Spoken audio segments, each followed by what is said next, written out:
Marami sa atin nangangarap na magkaroon ng G-Wagon o kaya naman kung kagaya kita na trip yung 3-door na Jimny noon, sobrang dami nag-request. Silipin natin ngayong araw itong Suzuki Jimny 5-door. Tara! Ang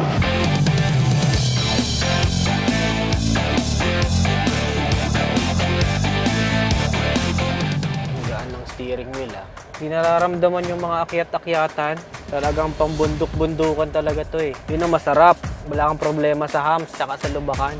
Alam nyo, type na type ko talaga tong Jimny Nedises kasi kung saan ako napupunta at napakasarap sa pakiramdam kapag alam mo na kayang pumunta sa sasakyan na dala-dala mo sa kahit anong road condition, especially ngayon na nag-uulan na tapos meron pa mga off-road. 4x4 nga pala to Nedises. Kung makikita ninyo, sobrang rugged na pati ng mga 15 inches alloy wheels niya at saka naka-black top na rin tayo dito. Isa to sa mga favorite color ko, itong kulay red. At syempre, yun nga sa makikita nyo, mas mahaba na yung wheelbase niya compared dun sa 3-door at nagkaroon nga tayo ng extra 2-door that makes it a 5-door. Syempre, huwag na natin patagalin dahil ito lang naman yung pinaka-inaantay natin. Nagkaroon na siya ng extra 2 doors dito pero isa lang sa mga napansin ko Nedises ay dalawang tao lang yung halos kakasya dito kasi kung makikita ninyo, merong seat belt dito sa may bandang gitna. So, pwede naman makisingit pero yun nga lang, medyo hindi siya maging comfortable kasi tatama sa puwetan niya itong dalawang pinakakabitan ng seat belt dito sa gitna. Pero isa sa mga napansin ko ay kapag umaandar na siya ay super comfortable dito at mag-e-enjoy talaga. Kung sakali man na meron kang driver at magiging passenger ka lang, may-enjoy mo talaga. Walang problema kahit anong road condition. Plus, may dalawa pang cup holder dito na for sure wala doon sa 3-door na Jimny. Dito sa harap Nedises ay nandun pa rin yung kanyang classic na round shape headlight. Mayroong 5 grill na mas mukhang rugged yung design dito sa unahan. Syempre, meron din tayong fog lamps na bulb type naman. Para syempre kahit umuulan ay kitang-kita natin yung kalsada. O kaya naman let's say mapag sa Tagaytay, napakalaking tulong niyan. Plus yung turn signals niya ay dalawang bilog din dito sa may bandang unahan. Pagdating naman dito sa likuran Nedises, we have our antenna here. Syempre yung kanyang extra na gulong. Meron din tayong brake lamps here sa itaas. At syempre nandito rin yung naka-emboss na emblem natin ng Jimny,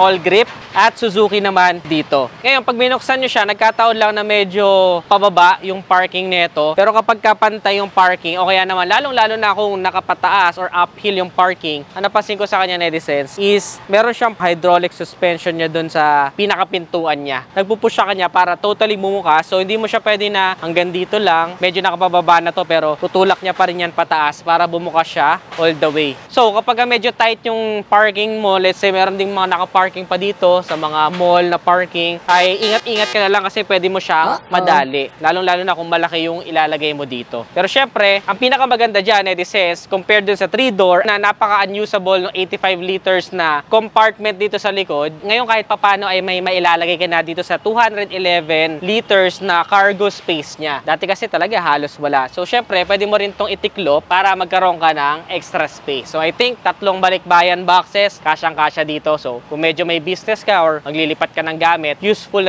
ang isang to. By the way, Nedises, may charging port nga rin pala tayo dito. Kailangan mo pa ng adapter kasi parang cigarette lighter lang siya dyan. And then, meron din tayong ilaw na assist light para kung may asikasuhin ka dito at medyo madilim yung napuntahan mo, let's say nagka-camping ka, makita mo pa rin yung mga gamit mo sa likod. By the way, Nedises, syempre kapag bumili kayo ng brand new nito, wala tong decals na to. This is just a test drive unit kaya may ganyan. Pero talagang ang lakas ng appeal sa akin, mukha talaga siyang off-road at medyo mas malaki na siya compared doon sa 3-door before, mula A pillar, B pillar hanggang C pillar, talagang ang lakas na dating niya. Ultimo yung side mirror natin ay naka-black paint. Syempre, nandito din yung ating pinaka-fuel. And speaking of fuel, ang kanyang fuel consumption ay we can expect around 10 kilometers per liter sa city driving at 16 kilometers per liter naman sa highway. So, ganun yung may expect natin na fuel consumption sa kanya. Pero not bad for a 4x4, especially kung talagang mahilig ka mag-camping at mag-off-roading. Naka-disc brake sa unahan, ABS, at naka-drum brake naman sa likuran. Let's pop the hood.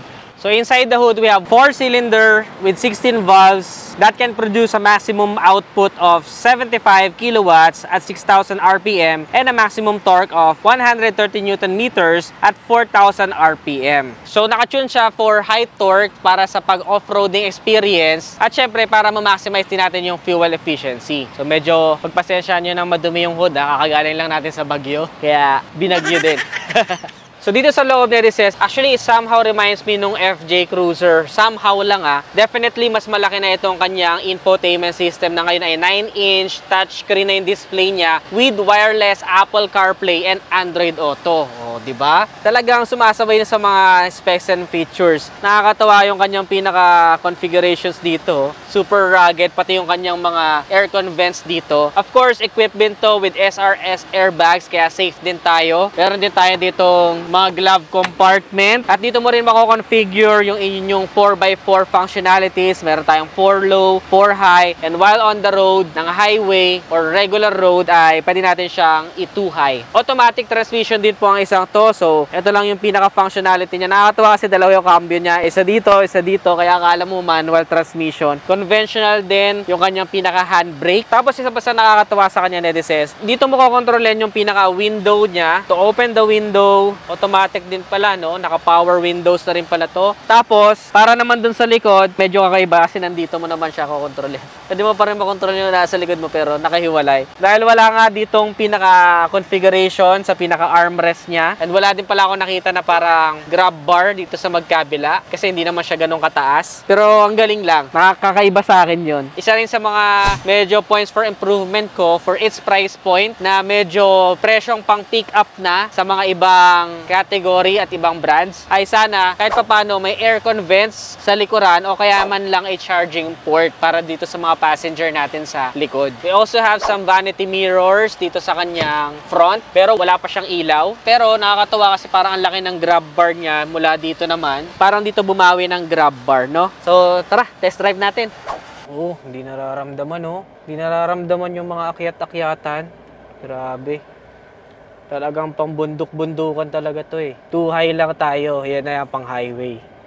Pagka mag-off-road ka, pwede mong i-turn on yung off-road functionality niya. Dahil dun sa wheelbase niya, mas para saan mas responsive yung brakes niya. Uy, mayroon din, no?